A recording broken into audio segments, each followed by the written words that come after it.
Mga kapatid, planuhin na po ang inyong mga gala dahil magiging maganda ang lagay ng panahon hanggang weekend sa malaking bahagi po ng ating bansa. Yan at iba pang mga update alamin natin sa ating resident meteorologist, ang ating weather, Tita Alvin Pura, na laging may panahon para sa iyo. Tita Alvin, good morning kapatid. Good morning, Mami Dims, at good morning mga kapatid. Ulat panahon na po tayo. Ito nga ang dating bagyong Henry ay lumakas pa at isa ng tropical storm. Pero yan po ay tuluyan ng lumalayo sa ating bansa at yan po ay medyo mas malapit na dyan sa area ng Vietnam kaysa po sa ating area of responsibility.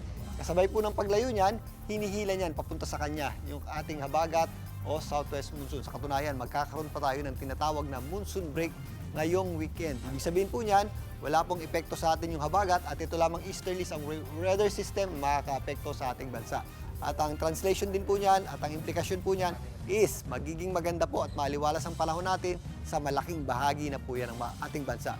Although may kainitan, posible pa rin po yung ating mga pulupulong mga pagulan o yung ating mga afternoon showers at thunderstorms. Pero generally, sa pangkalahatan, maliwalas po ang panahon natin ngayong weekend hanggang sa unang bahagi ng susunod na linggo. Pero meron tayong posibleng bagyo mamaya talakayin natin yan. Sa Metro Manila, magiging maaliwalas din po ang ating panahon ngayon hanggang bukas at kung may mga pagulan tayo, ito po yung mga isolated lamang o yung mga dagdiang pagulan na nangyayari tuwing hapon at gabi. Kaya sa may mga lakad, ugaliin pa rin po natin ang pagdadala ng payong. Magagamit po natin yan sa matinding init sa tanghali at sa hapon naman sa mga posibleng pagulan at thunderstorms. At mag-ingat pa rin po tayo dahil kapag meron tayong thunderstorms, ito po ay biglang buhos ng malakas na ulan although hindi naman po nagtatagal.